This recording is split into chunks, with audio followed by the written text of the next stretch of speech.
everybody. Thank you for coming. My job is to do a welcome to the conference, Radical Cartography Now. My name is Susan Smulyan. I'm director of the Center for Public Humanities and Cultural Heritage at Brown. I'm going to try and remember not to wander and to use the mic for a range of reasons so everyone can hear, and so because we are, we used to say taping, we are recording the proceedings for all the hordes of people who couldn't make it in. I want to begin with thanks, as I usually do, to Sabina Griffin, to Connor McDonald, to Jim McGrath, and to Monica Martinez, who started it all, and most of all to Marissa Brown. Can we give Marissa a hand for all the work she's done in organizing? I want to thank in prospect all the speakers who've come so far and so near to join us. We appreciate you taking the time out of your schedules. Everybody's got a busy life these days, and you've given us a whole day and to share your thoughts and ideas, and we really appreciate it. Special thanks to Gwen McGregor and Sandra Ricicchio, who have put up a great exhibit, Map It Out. People in Providence have made maps.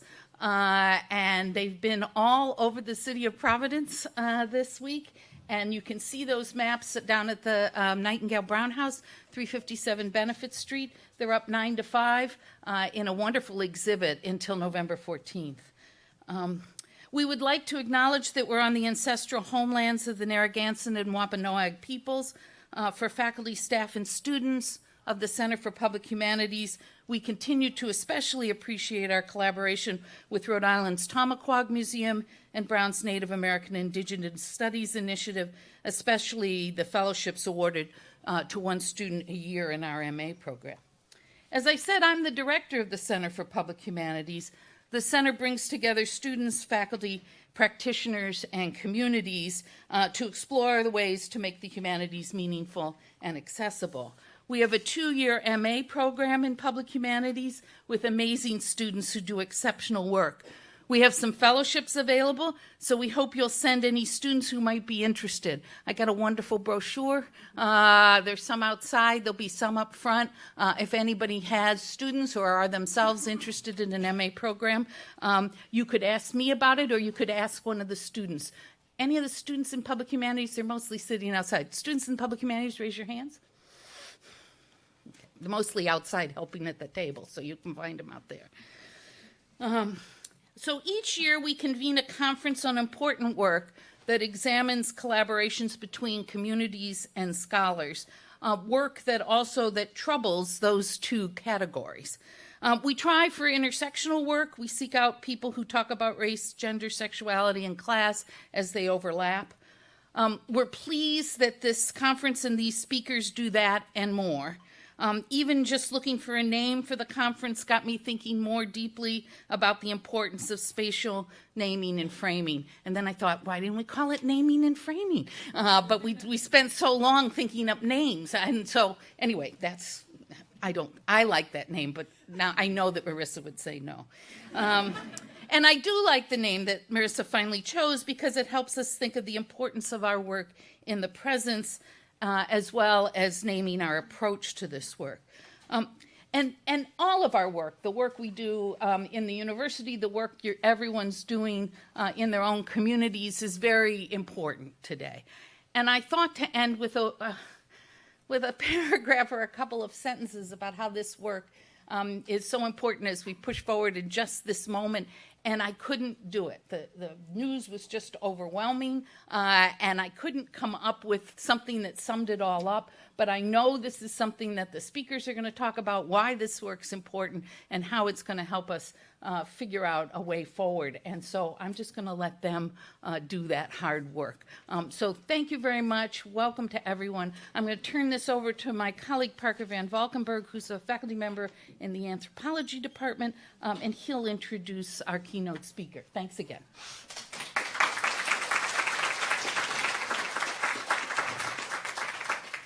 Thank you so much, Susan, and thank you all for being here.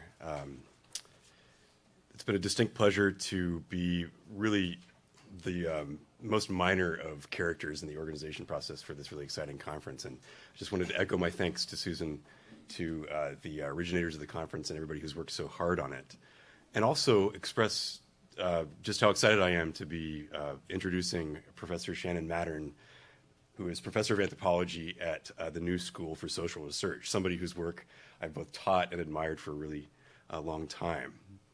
Her writing and teaching focus on archives, libraries, and other media spaces, media infrastructures, spatial epistemologies, and mediated sensation and exhibition, including sensation and exhibition mediated by maps.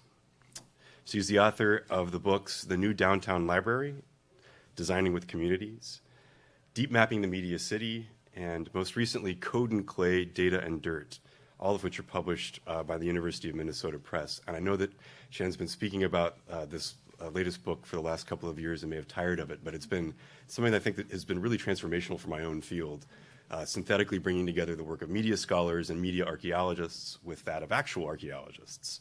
And I believe that among non-archaeologists, you may be the most archaeological friendly of scholars. We normally just get used as a metaphor, but you've actually used archaeology as a perspective in order to interrogate the deep history of the urban spaces that we occupy and the way that we represent them. So in addition to her long-form writing, she contributes a regular long-form column about urban data and mediated infrastructures to Places, a journal focusing on architecture, urbanism, and landscape. And she collaborates on public design and interactive projects and exhibitions. You can find her work at wordsandspace.net, along with a really inspiring set of syllabi that I have admittedly pilfered from on numerous occasions. Today, Professor Mattern's talk will be entitled Mapwashing, Co-opting Civic Design. Please join me in welcoming Shannon Mattern.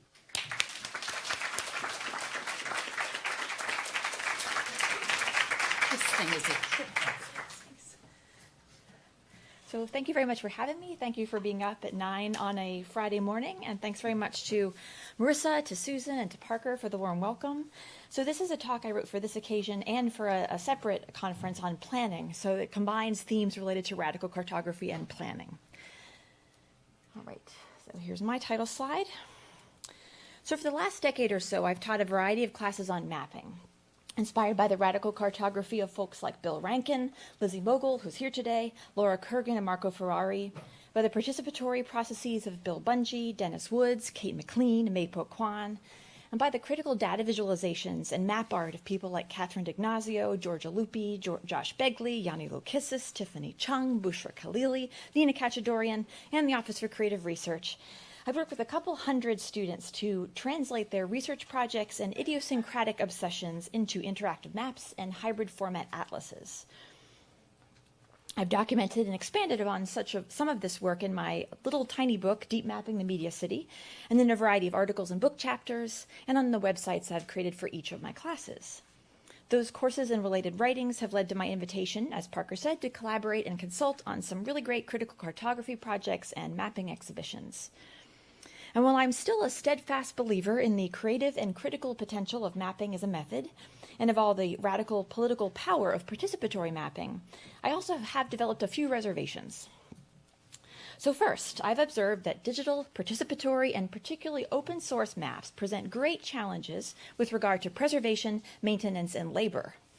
Content moderation, bug fixing, and general upkeep wear people out. In a few cases, as with the full open stack humanistic mapping platform I worked with colleagues to build over the course of 5 years, we simply gave up, ultimately. Second, my collaborators and I have noted, as have many critics of participatory GIS projects among indigenous and marginalized communities and populations in the global south, that standard digital mapping platforms, which do tend to minimize some of those other concerns about maintenance that I mentioned earlier, they present their own challenges. They impose methodological and epistemological limitations, forcing users to transform complex spatial phenomena into machine-readable points, lines, and areas, and to adopt a spatial ontology defined by Euro-American geopolitics, settler colonialism, and a teleology of territorial control and property ownership, including among populations, for example, space does not equal property. These concerns remained particularly acute when I was recently asked to respond to an edited collection documenting various crowdsourced activist mapping projects rooted largely in the Global South. As I wrote in my afterword for that book, which, as far if it's according to schedule, should be out next year, the rise of digital mapping tools, from consumer GPS devices to Google Maps and OpenStreetMap, has famously opened up cartography to a wider public. For that expanding cartographic community, maps have become an everyday presence, customized and pocket-sized. And more importantly, the wider public now has the capacity to make their own maps, chronicle their own spatial experiences, model their own worlds. Those marginalized populations who had historically only been cartographic subjects, native populations of colonized territories, recipients of aid from global development organizations, redlined communities, and other inhabitants of the margins, now themselves wield the digital sextant. Sextant, it's a hard word for me to say. Women, people of color, the impecunious, and victims of both historical and contemporary injustices can plot their individual and collective lived experiences and validate their own ways of knowing. These are often data that are of little value to commercial cartographic interests. And through this autocartography, the editors of this collection note, these populations can potentially hold governments accountable, fill gaps when infrastructural and municipal services are fragmented, call attention to a variety of issues that impact everyday lives, such as sexual or political violence, environmental injustice or corruption, and make visible social and political processes and events that might otherwise be hidden or overlooked. End quote. That was a long quote from the afterword. So there is much to celebrate in these developments, yet we are now at a point in the history of participatory GIS and crowdsourced mapping when we can reflect critically on such projects, the ambiguity or ambition of their initial goals, the constraints of available tools, the limitations of their reach or impact. Stephen Rattle and Matthew Anderson, in a recent article in Progress in Human Geography, acknowledge that while participatory GIS has succeeded in advancing, or advocating that is, for the incorporation of more marginalized groups into planning and governmental decision-making, such projects have historically dealt pretty poorly with conflict, often offered little opposition to entrenched power brokers, and created minimal disruption for neoliberal agendas. We should question, they propose, the degree to which people's participation actually shapes outcomes beyond having their input coded on a map. Critical reflection on participatory mapping's capabilities and limitations, particularly regarding its use among indigenous populations, indicates that we need to anticipate the map's desirable and intended consequences and its undesirable unintended consequences, and to develop clear protocols before we start plotting points. I'd add another new contextual concern. In an age when mapping and spatial practices like design and planning can be automated or rendered generative by responding to data harvested from the immediate environment and its inhabitants, perhaps even without their explicit consent, what does it mean to participate? What happens when a map becomes merely an intermediary between automated data extraction and algorithmic urban engineering? Amidst all the promises of data-driven urbanism and smart cities and responsive architectures, we should be aware of how state and corporate entities are deploying participation both as a means to substantively inform and offer critical resistance to their proposed plans, and as a public performance wherein the aesthetics of collaborative mapping and civic design serve to signal democratic process. So for decades, as federal agencies and municipal governments have sought to encourage public participation in urban planning, they've turned to maps, models, games, and other playful, designerly means of soliciting and validating public spatial knowledge, and ostensibly using that insight to inform design and planning processes. But as cities increasingly turn to private technology contractors to manage urban infrastructures and development projects, their proprietary platforms and processes are often obscured. Can civic design tools like participatory maps and community engagement apps meaningfully inform these often obfuscatory processes? And I understand here in Providence you have some partnerships with self-driving car companies, as do most companies have municipal partnerships with proprietary or with corporate tech companies. Or are these models susceptible to co-optation or mapwashing by design-savvy tech developers who've mastered techniques of discursive engineering through their virtual platforms? Can participatory planning methods stand up to algorithmic and neoliberal planning? To address some of these questions, we'll begin with a case study that exemplifies the mixed modalities and materialities of participatory mapping and planning. We'll then look at a few additional community planning and digital justice projects that deploy maps with mixed results. And lest you fear, this is going to be an absolute bummer of a talk and a regrettable start to our day, I will close by exploring some counter-mapping practices that reclaim the map's radical potential, often by positioning the map as a part of a larger cartographic assemblage.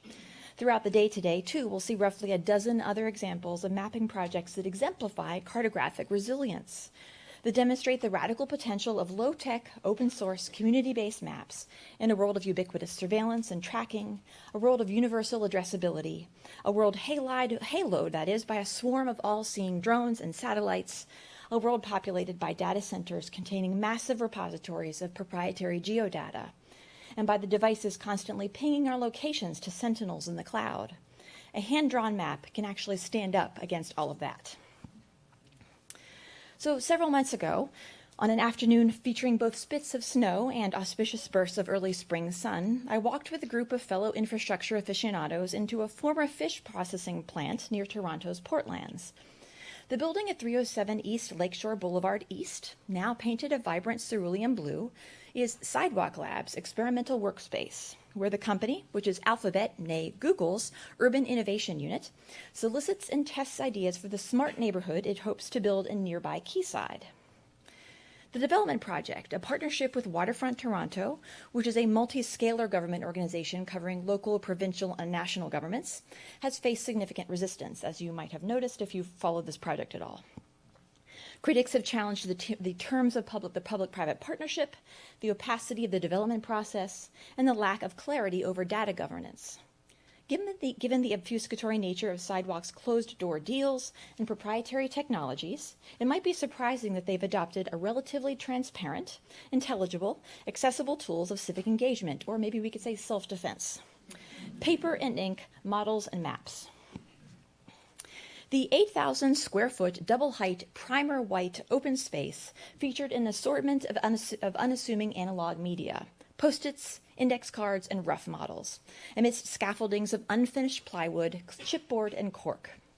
Its aesthetic was resolutely lo-fi and DIY. As Vanessa Quirk noted on Sidewalk Lab's Medium channel, when the space opened, quote, "The concrete floors have been ground down, but not perfectly finished, intentionally so. The columns, once covered up with drywall, have been stripped to reveal their graffiti-lined skeletons. The rough space," architect Luc Bouillon explained, "looks like something you would be testing a lot of stuff in." Humble sawhorse tables hosted an array of annotated cards, each offering feedback or questions from fellow 307 co-designers. A nearby stack of blank cards and a pile of markers called upon us to add our own voices.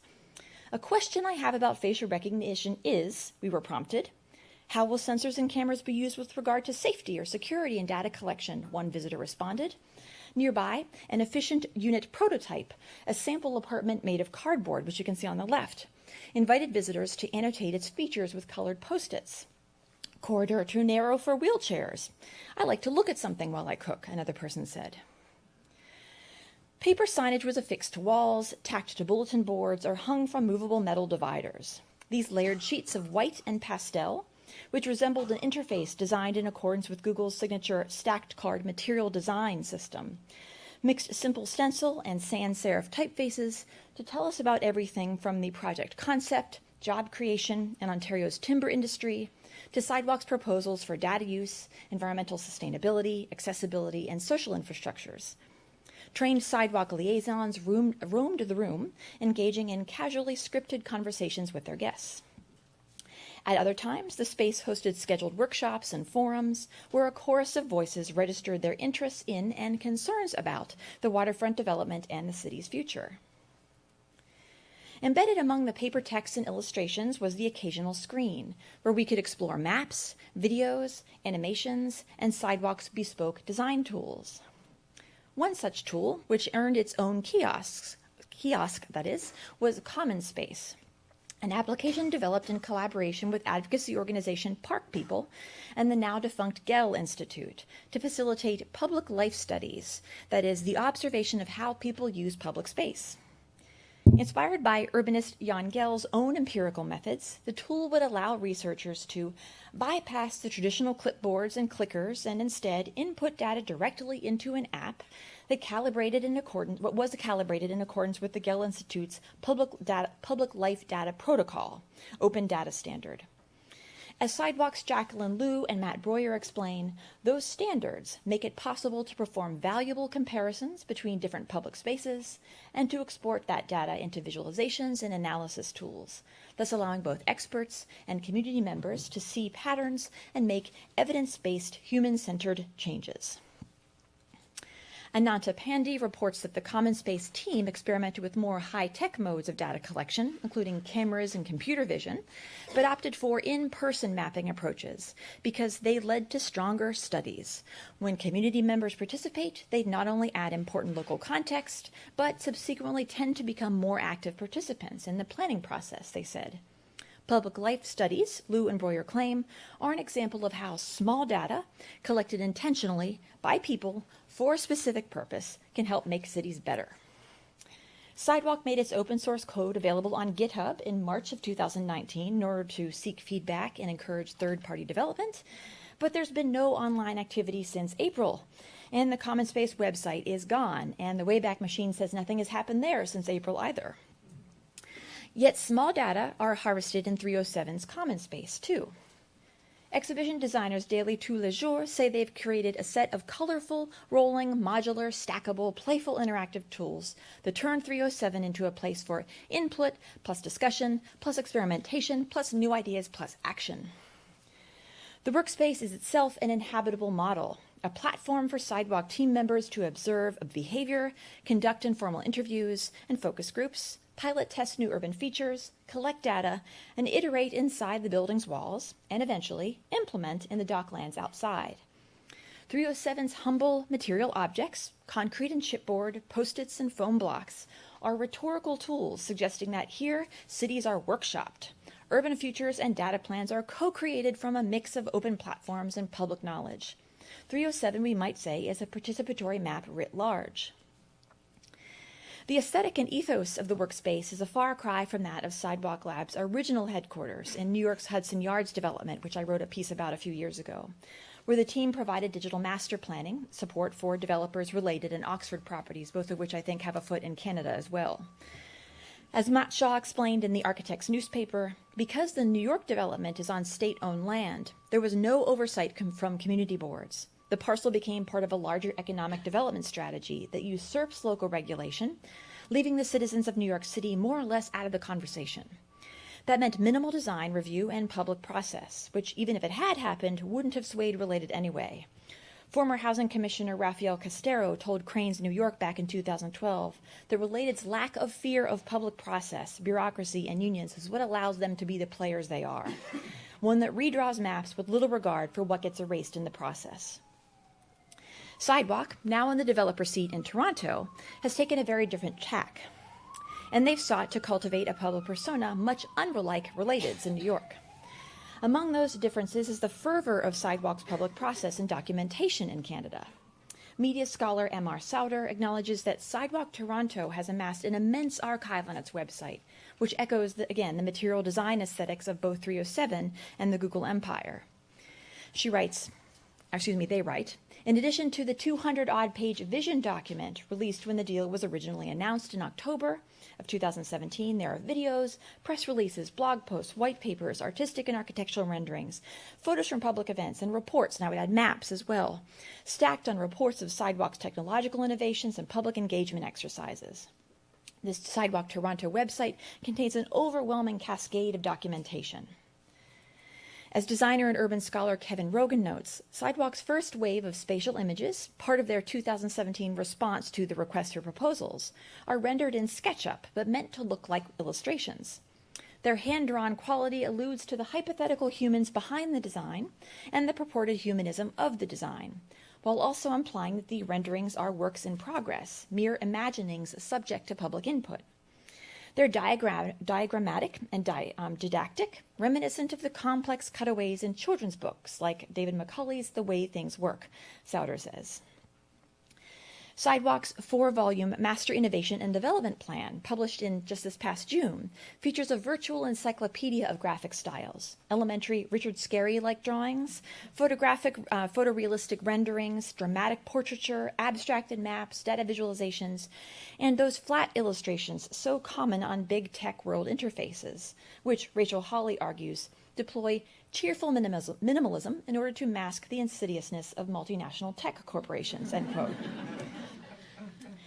Each mode of visualization makes a different epistemological claim. This is speculative, well, that's really how it's going to be. This is fanciful, well, that is empirical.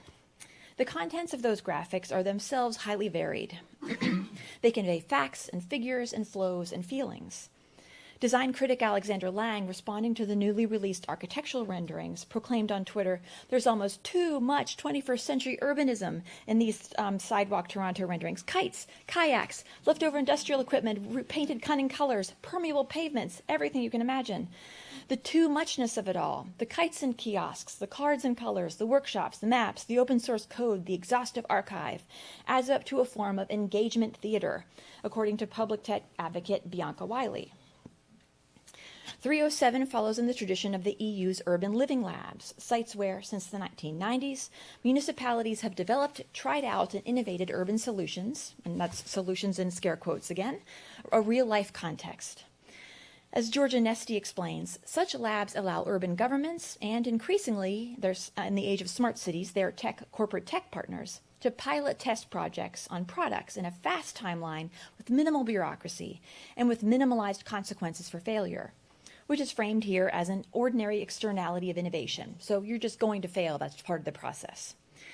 Such smart city engagement arenas, which would also include hackathons and things like data boot camps, fit with the European Commission's neoliberal vision for for urban development, Rob Kitchen argues, as well as with the entrepreneurial municipalities' ideas about citizens needing to be seen to participate in the smart city. The City of Boston is engaging, I think I'm on the right slide, the City of Boston is engaging in a similar experiment. Their Beta Blocks project consists of 3 exploration zones, pilot tests of urban technology like sidewalk displays or camera-based sensors in 3 neighborhoods. They also have a roving inflatable exhibition featuring such technology and discussions about its effective and equitable implementation, as well as various community engagement groups. Project designers Supernormal call Beta Blocks a partnership, which is a partnership with local government, Emerson College, tech companies, and city residents. They call it both a block-level technology experimentation zone and a civic learning and experimentation process. Strategic designers and urban innovators, that's what they call themselves, Indy Johar, Jane Engel, and Jonathan LaPalme propose that such labs might even be a place to engage in regulatory experimentation. They could pave the way to a whole new governance model that realigns the pace of technology and regulation and enable both to embrace and learn from real-time feedback, end quote. This is precisely what Sidewalk Labs was hoping for at 307 and in the Quayside neighborhood for which it served as a training ground, to build new tech-friendly public-private modes of smart urban governance that work essentially at the pace of tech development. So 307's visitors inhabit and co-create an urban model. They generate a qualitative data set that will then eventually be mapped onto the landscape outside. That real-world terrain will meanwhile conjure up its own map. In the June 2019 Master Innovation and Development Plan, Sidewalk describes their intention to create a high-resolution, 3D, comprehensive digital map of the public realm, which would serve as a single repository for information about open spaces and related infrastructure, creating a shared foundation for ongoing operations and proactive maintenance, end quote. The map, updated continuously via data collected by sensors, by open space managers and users, would include all public spaces from parks to public libraries, amenities and physical infrastructures from benches to playground equipment, utility systems such as stormwater pipes and power grids, as well as shared participatory infrastructure like electrical outlets, public speakers, water fountains, Wi-Fi, and picnic tables. Each of these would have a sensor on it communicating its existence and its state of repair to this centralized map. And that mapping system would in turn scale out as an urban prototype for implementation in cities around the world. This map would rely largely on the passive participation of objects and people reduced to monitoring and reporting on those objects' condition. Such elements of 307 hinted at such limitations of urban agency. For example, in the showroom, we weren't permitted to play with the digital electricity demo or visit the upstairs offices. Other features simply announced their presence and expected us to deal with it. Perched high in a corner was a pair of gadgets, a white cylinder and a gray box, which, as a stencil and sans serif sign on a stand informed us, was a Numina sensor. Hello, it said. A low-resolution image of you may have been, probably was, taken in this area. This image is immediately de-identified and is only used to calibrate and validate pedestrian and vehicle movement in the area, end quote. No opt-in or opt-out, no solicitation of our opinion or request for consent. Numina simply is, as is, and it may have already taken our photo and mapped our location before we even knew of its existence. As urban tech consultant Nabil Ahmed reported in July, Sidewalk initially promised openness, releasing a public engagement plan in February 2 years ago, touting collaboration and co-creation to imagine this new neighborhood together. Despite an impressive array of activities that included public roundtables, design jams, neighborhood meetings, and a physical showcase for urban living technologies, 307 in other words, Sidewalk, he says, pushed forth its own agenda. Instead of addressing data governance, it talked about parks and public spaces. When it did share proposals, it preferred to present already fleshed out ideas with little room for debate, leaving conversations with residents to be a largely performative exercise. As Bianca Wiley told me, when Sidewalk shared maps, they sometimes used them to deceive. Quote, the scope of Sidewalk's plan was always well larger than Quayside.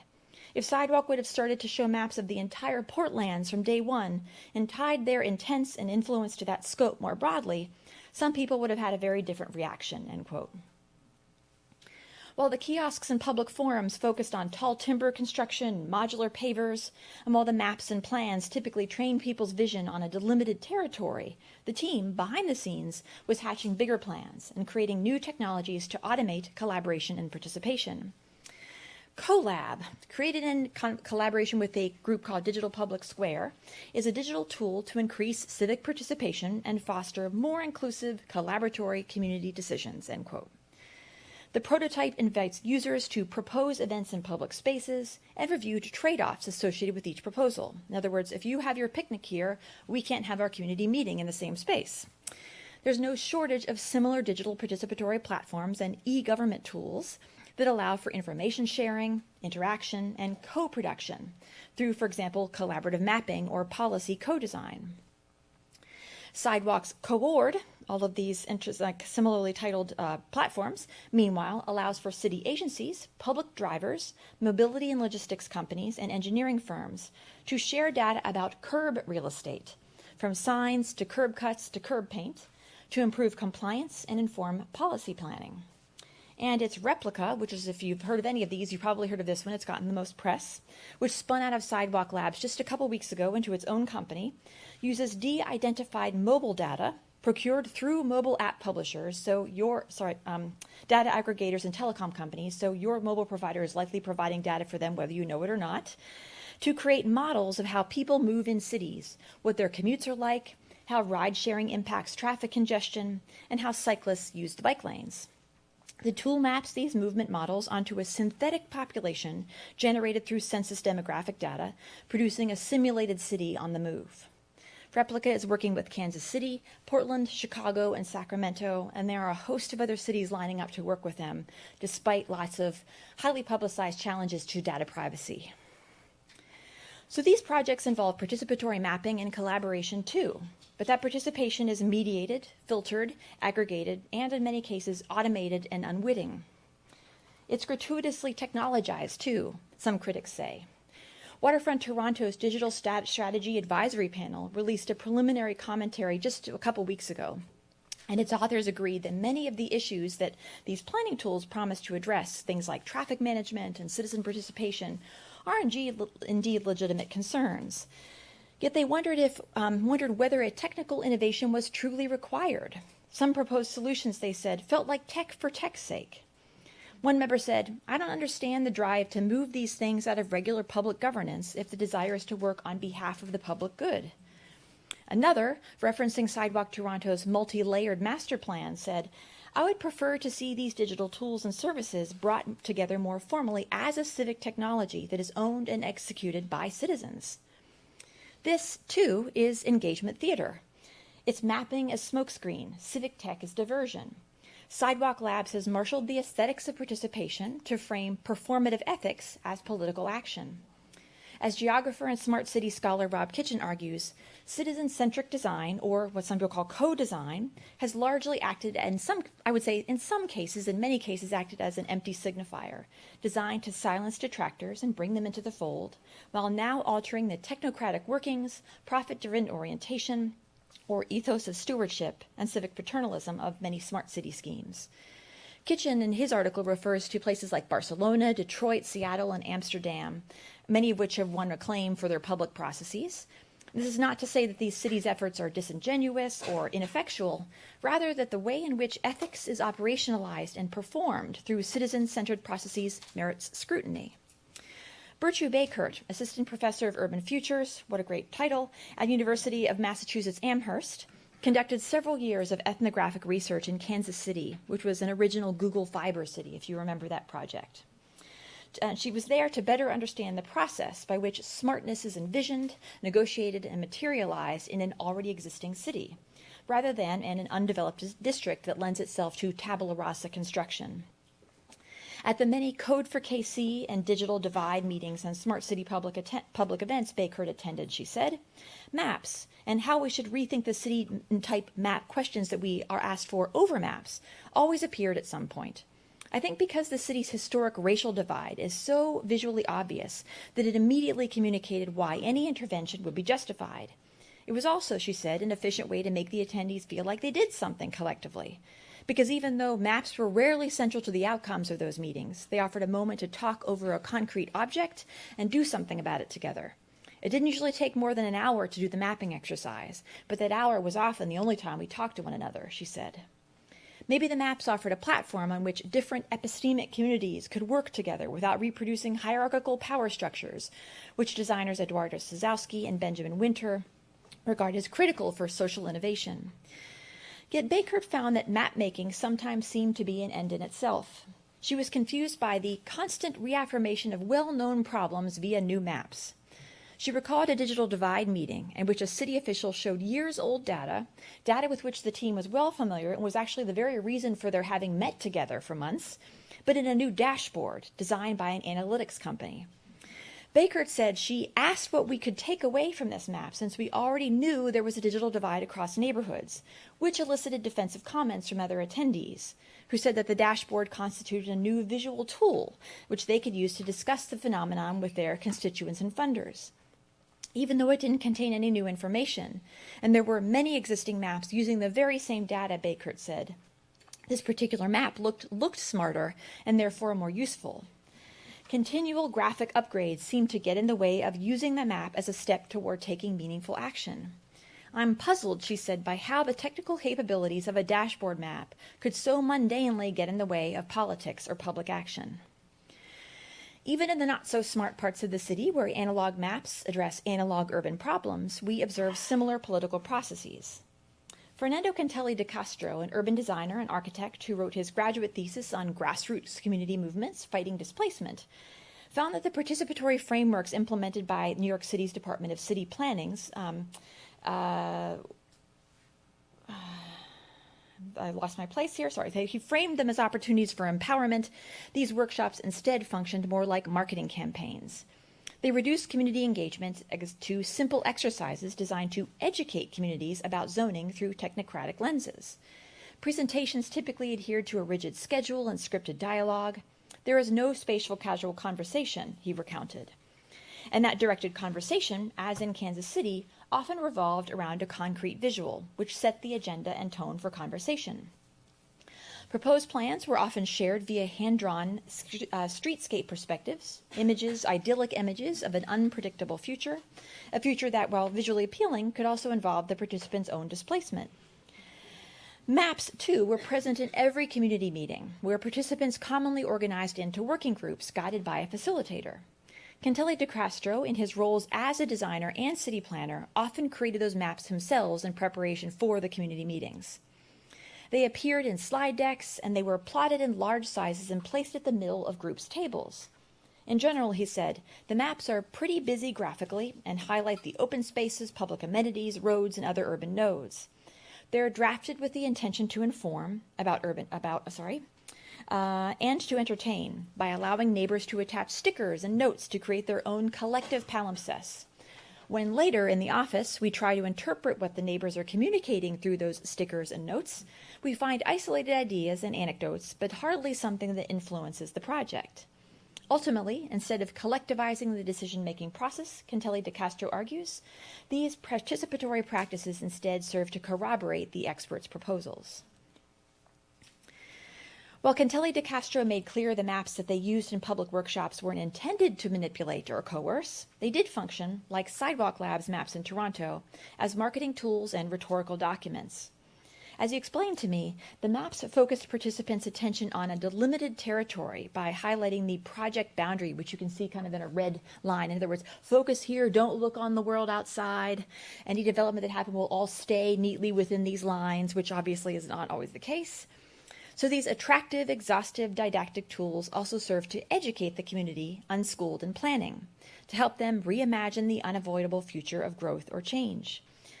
Yet Cantelli de Castro also saw the potential for bilateral education.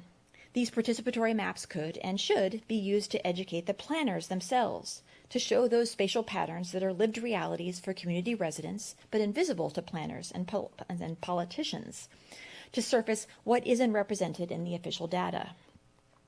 One urban phenomenon that isn't represented in the official data, or at least data that are commonly accessible to the general public, and which is among the common unidentified consequences of rezoning, redevelopment, and smartification, is eviction. When I asked the aforementioned researchers and designers if they could identify mapping projects that had the potential to pose potent resistance to neoliberal urbanism and algorithmic planning, several folks mentioned eviction maps. As anti-eviction mapping project founder Erin McElroy told me, and as we've seen through several of the examples we've already explored, community mapping really is just a tool that can help produce an array of futures, depending upon who designs and uses it. It can be used to embolden techno-capitalism, as is the case with Sidewalk Labs, or to produce anti-capitalist futures. It all depends on who the community is comprised of, users and developers alike. There are also, McElroy acknowledges, plenty of community groups that are using maps to fight for social justice and various genres, and who have been very impactful. The Anti-Eviction Project, McElroy notes, has produced maps and other resources on serial evictors. And she writes, by connecting eviction data, property ownership data, and business data, and by creating public-facing online maps, we've been able to identify large corporate landlord entities who often hide behind a web of shell companies, which affords them anonymity. We've made this data available to the public to help put pressure on evictors and stop particular evictions. In this way, our mapping feeds on-the-ground tenant organizing and helps build connections.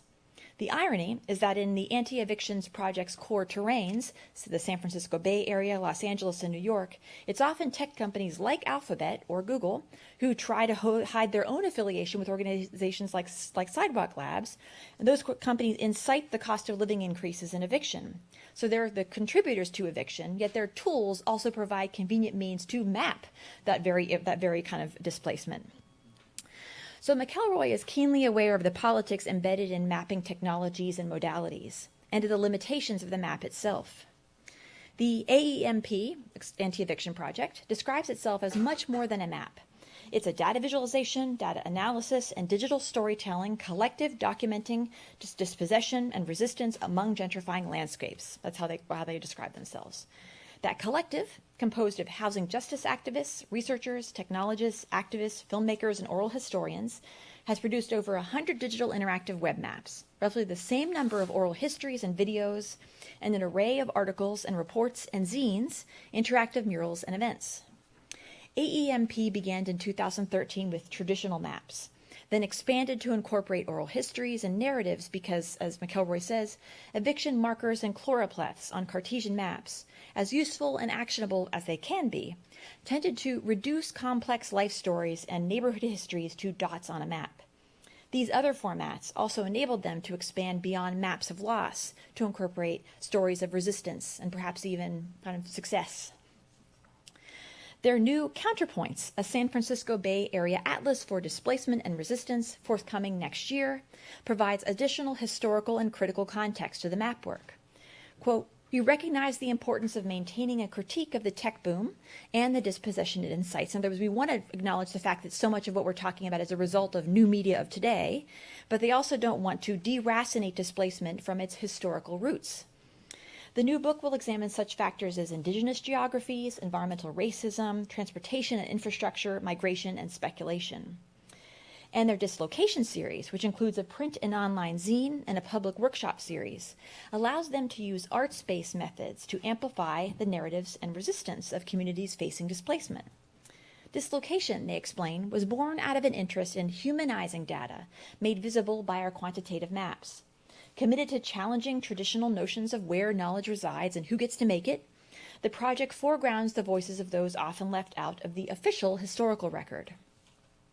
McElroy and Manissa Marwal describe their realization that archiving, mapmaking, and political organizing can be intertwined and symbiotic, treated as important tools in an arsenal of tactics and strategies for resistance, placemaking, and political community building.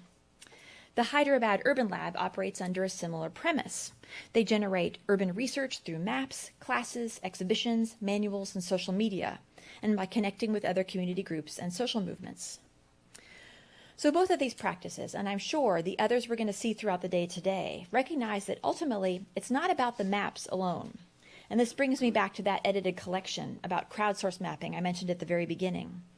One of the things I most admired about that book was that its authors, who dedicated years and careers to activist mapping, acknowledged that maps alone are rarely sufficient to achieve social and environmental change, to effect policy reform, or to incite political revolution. Instead, crowdsourced collaborative mapping, revolutionary as it might have been at its inception, is best framed as merely one tool, albeit a critical one, for rallying local and global communities, for lobbying politicians, for deploying resources on the ground, for inciting the exchange of embodied skills and knowledge. It's really not about the maps, as I'm sure, again, we'll see throughout the day today. It's often about the larger atlases and cartographic assemblages they generate. It's about how those maps can help us plot out more inclusive, engaged, justice-oriented spatial practices. It's about the archives and the small, local, living data sets that are created and engaged to create the map, which then serve myriad purposes beyond the map. It's about the public processes which the map gives rise to, and the publics that emerge around it, which then go on to do other non-mappy things together. It's about the inevitable plurality or partiality and excesses of our maps and how they create productive moments of contestation that give people an opportunity to imagine different forms of society or to engage politically with their social world. It's about the acts of care and the practices of maintenance required to sustain those maps and their communities. It's about the embodied practices of activism they inspire. It's about the new worlds they help us imagine and create. Thank you.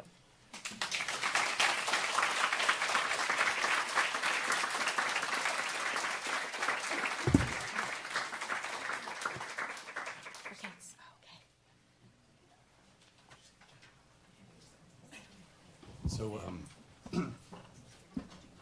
Shannon, thank you for what was, I think, a necessary, sobering beginning to your talk, and a more hopeful ending to it, which hopefully will launch us in that direction for the rest of our day together. I want to ask a brief question to get us started, and then get out of the way and give us about 15 minutes for conversation. And I do want to ask you a little bit about effectively the question that you framed for us towards the beginning, which is about how maps can become something more than just a process of, or social justice-minded maps can be involved in something more than simply the process of bearing witness. Do you tend to think of these things as sequential? I mean, to what extent is bearing witness to the kinds of practices that you outlined there, patterns of eviction, mapping out the structures that make eviction possible that are hidden? To what extent is that a sort of a necessary precondition for the type of constructive work that you're talking about later on? Or is it possible to jump to that latter project right away for people who want to get really, sort of want to get at it? I don't know if there's necessarily one prescriptive sequence of events by which social change can happen. Mapping is a way for distributed communities or communities who don't necessarily see themselves represented cartographically to recognize one another's existence. At the same time, in some cases, there are vulnerabilities that come along with that rendering visible. For example, I've taken my maps class to, I mentioned the Office for Creative Research, which sadly does not exist anymore. And they've worked a lot with National Geographic and other conservation efforts. And one of the projects they worked on was the Great Elephant Atlas, I think it was called. And one of their challenges is how do you render visible the tragic decimation of elephant populations, yet not call specific granular attention to where specifically that's happening, thereby rendering them even more vulnerable. So we do raise questions as to whether plotting on the map is an advantageous or potentially unintentionally disadvantageous precursor to bringing communities together and affecting change of some sort. So there's definitely not a one right way to do it, but I do think it is a very, as again, I'm sure we're going to see throughout the day today, a very empowering opportunity for distributed and invisible populations to recognize one another's existence and maybe their shared concerns. I'd like to open it up to the rest of the room.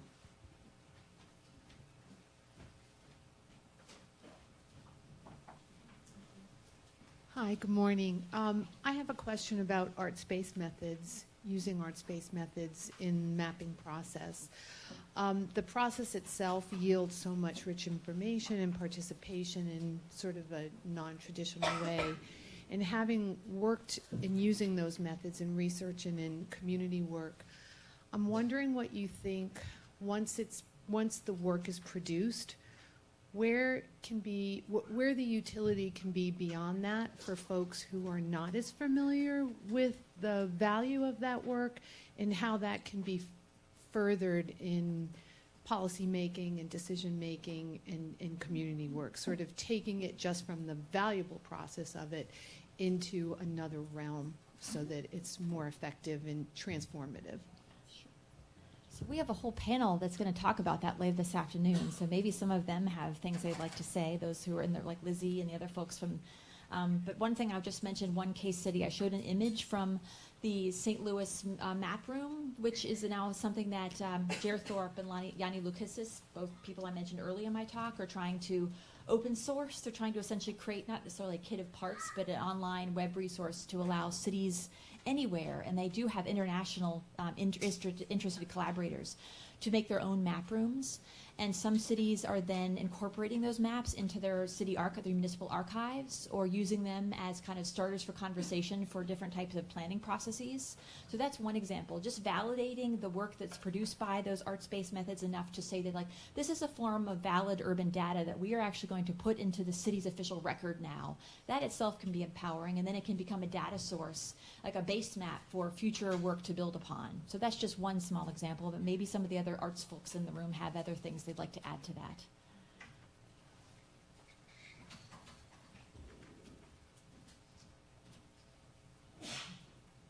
Hi, I had like two kind of takeaways for myself in our own work from what you presented, and one is something that's oftentimes really lacking in people doing GIS work, which is humility and self-examination. So I'm really happy to see that start us off for the day. And then the second thing is to always be asking the question, to what end? But I want to hear from you, like if you were to give us some sort of guidelines for a framework to keep in our minds as we move forward with our work. We're starting to work with high school kids. It's really important to me that we're being, really careful about how we move forward. So I'm just wondering if you would add something to those two takeaways, what would you add?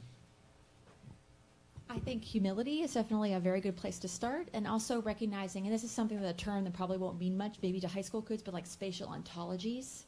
Presenting the fact that space is not always property, political boundaries are not the only way to think about space, that there are other modes of like resource management that aren't about extraction, for instance. And this is where, again, I hate to keep going back to like indigenous mapping, but there are plenty of examples of historical, post-colonial forms of mapping, indigenous maps that definitely do show different spatial epistemologies that I think are really important to show, particularly people of high school, college students, that points, lines, and areas and political boundaries aren't really the only way to represent how space works, how we can understand space, what relationships we have to space.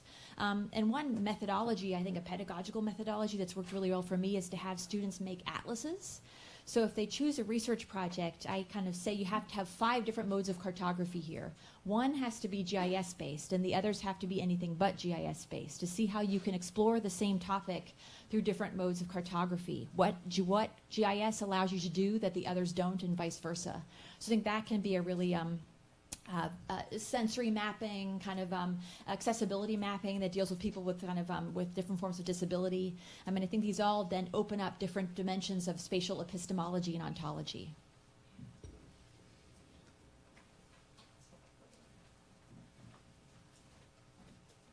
Yeah, I'm really interested in how the kind of work that we're talking about here today challenges traditional disciplinary boundaries in higher education. And I wonder if you could just speak a little bit to where the humanities fit in the frameworks that you're talking about. That's a very good question. I think even just some of the topics we've addressed thus far, with the role of arts education and like of the greater liberal arts or public scholarship or the public humanities, how these very topics we're talking about, the methodologies we're talking about, definitely expand beyond something that's only useful in a university classroom. These are great things for a community to engage in a public budgeting, public planning process. The development of humility, asking these larger questions of to what end are we doing these things and building these engagement apps, what should be mapped and what shouldn't be mapped. I mean, even just the idea that mapping is maybe an inappropriate methodology in some cases. That's not to say that folks in the social sciences or GIS, for instance, are not equipped to answer those questions, but I think having folks who maybe have a different theoretical toolbox at their disposal can maybe add a different dimension to asking those larger teleological questions and methodological questions.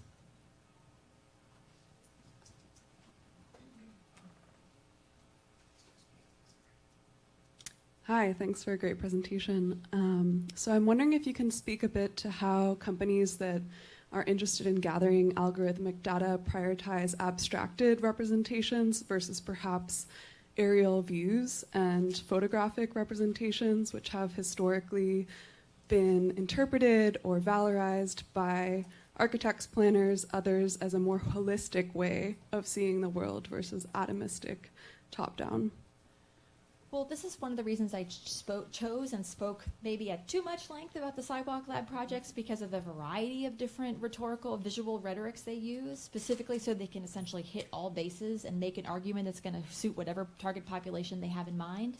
So, for example, as Bertru Bakert I mentioned, or as Fernando Cantelli de Castro talked about, some of the abstract representations serve to, well, like massing diagrams in architecture, for instance, doesn't offer too much specificity. It encourages you just to think it like abstracted geometric scales, for instance, which removes your attention from small architectural details and construction implementation, for instance.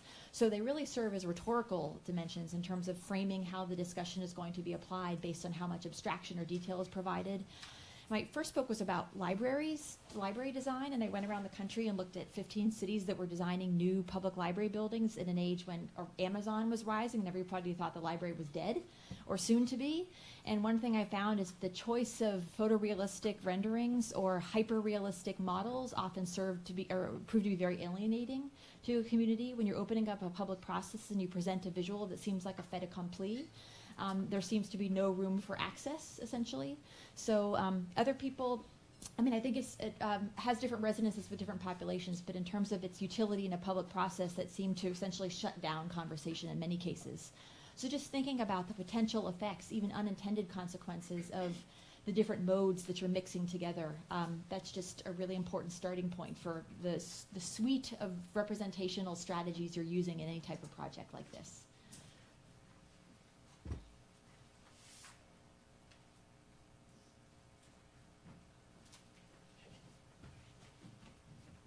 So I was intrigued by one of the comments from the people who were providing feedback on this planning process. I can't remember which slide it was, but it was about why is this supplanting a more traditional planning process, a more government-driven or policy-driven planning process.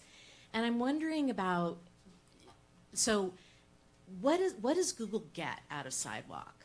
I mean, they get data, right? But it's clearly part of their business model. And what does that do I mean, and all of the beautiful, performative, very busy Toronto waterfront that was rendered by in this charrette workspace that is basically a performance from how you interpreted it. What does that do in terms of our structures of actually making decisions and taking responsibility for what our spaces are going to be and who's responsible for them? So is the question, what does it do for Alphabet, or what does it do for the public who's exposed to and participating in these actions? I mean, I think it's both. I mean, is there just a shift from what civil society is responsible for to what corporate interests are driving towards? I think the answer to that is yes, and that's why I think we have to think again about the political rhetorics of the strategies that are being used here, especially as more and more municipalities are partnering with external and using, procurement sounds like such a boring thing to study, but it is so important how cities procure software and kind of external packages, how they're using Palantir to help with law enforcement, how they're partnering with Alphabet and Microsoft for surveillance systems, for instance. So being aware of like the really boring bureaucratic aspect of procurement, the nature of those contracts, and as that happens more frequently, because city tech, internal tech companies just cannot keep up with the pace of development of kind of a lot of corporate tech development. I think there is more of a public-private partnership model, and that does shift the role of citizen participation. In terms of what Alphabet gets out of it, I mean, if, they have in many cases, particularly in their implementation of the Link kiosks, the public Wi-Fi kiosks in the UK, tried to obfuscate their connection to Google. But if you think of it, they have Waze, the kind of the navigation app, they have self-driving cars and Waymo, they have Google Maps, they have ads. They have Google, the Google Map kind of platform itself, all like very conveniently integrated that provide this kind of ubiquitous, universal, self-contained universe of data. So it's probably all ultimately yielding kind of advertising revenue and contracts as they contract their services out to other cities. What's happening in Toronto is they often talk about like building a test bed that will then scale up or scale out kind of the Silicon Valley model to other cities. And we see that with Replica. They built it, I think, initially in Portland, and now other cities are contracting with them. So that's the revenue generating possibility. Or the reason I think Toronto was maybe so participatory is that Hudson Yards was so not. There was no public participation at all, and we have some Toronto folks here today, so maybe they could talk a bit more about this, but maybe there's a greater expectation that there will be. I wrote my dissertation on the Seattle Public Library, where there's an expectation that you're going to have a public process around a new design project. I imagine that's more so the case maybe in Toronto than there was in New York. So.